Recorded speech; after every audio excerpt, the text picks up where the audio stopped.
ছেলের মন থেকে করা মন্তব্যে দল এখন চরম অস্বস্তিতে। ভোটের কঠিন লড়াইয়ের আগে অসন্তুষ্ট মায়ের পরামর্শ, মন থেকে নয়, কথা বলা উচিত মাথা খাটিয়ে। মঙ্গলবারই প্রকাশ্যে দাদা রাহুলের কাজের প্রশংসা করে দলকে বেকায়দায় ফেলে দিয়েছেন সুলতানপুরের বিজেপি প্রার্থী বরুণ গাধী।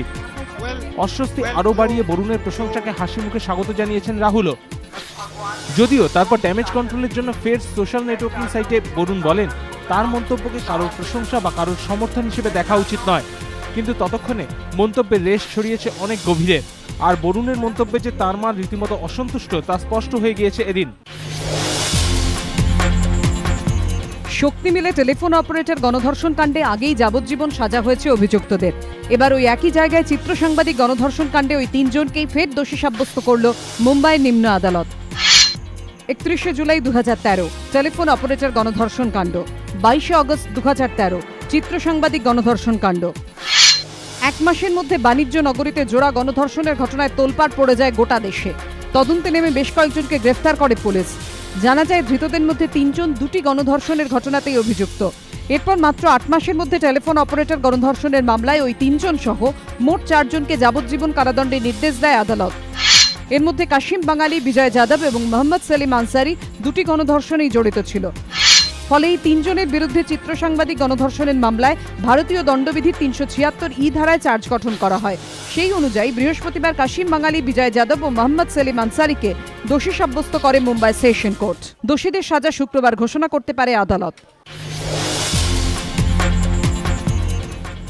গরমে আশার আলো দিতে পারছে না আলিপুর আবহাওয়া দপ্তর। বৈশাখের আগেই গরমে কাহিল রাজ্যবাসী। ইতিমধ্যেই তাপপ্রবাহের মুখে পড়েছে দক্ষিণবঙ্গের জেলাগুলি। এসবের মাঝেই ওড়িশা উপকূলে তৈরি হওয়া ঘূর্ণাবর্তের জেরে কিছুটা আশা তৈরি হয়। কিন্তু বৃহস্পতিবার আলিপুর আবহাওয়া দপ্তর জানিয়েছে ঘূর্ণাবর্ত ছত্তিশগড় এবং অন্ধ্র উপকূলের দিকে সরে গিয়েছে। ফলে আপাতত দক্ষিণবঙ্গে বৃষ্টির সম্ভাবনা নেই। তবে আগামী ২৪ ঘন্টায় হাওড়া ও ২ মেদিনীপুরে বিক্ষিপ্ত বৃষ্টির সম্ভাবনা রয়েছে। কোথাও কোথাও ঝড়ও হতে পারে। বৃহস্পতিবার আকাশ খানিকটা মেঘলা থাকায় কলকাতা ও আশপাশের জেলাগুলির তাপমাত্রা কিছুটা কম ছিল। তবে আবহাওয়া দপ্তর জানিয়েছে ধীরে ধীরে বাতাসে জলীয় বাষ্পের পরিমাণ বাড়ছে। ফলে ফিরে আসছে অস্বস্তির চেনা গরম।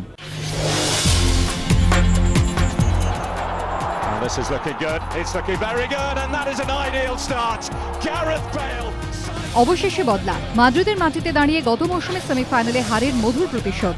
চ্যাম্পিয়ন্স লিগের কোয়ার্টার ফাইনালে রিয়াল মাদ্রিদের কাছে ৩-০ গোলে চূর্ণ বরুসিয়া ডর্টমুন্ড।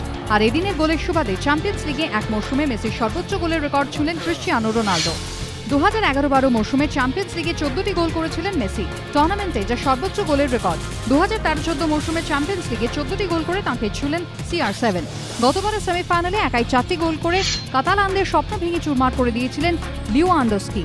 আর এবার কোয়ার্টার ফাইনালে বরুসিয়াকে সেই দুঃস্বপ্ন ফেরত দিলেন রোনাল্ডো, বেল, ইসকোরা।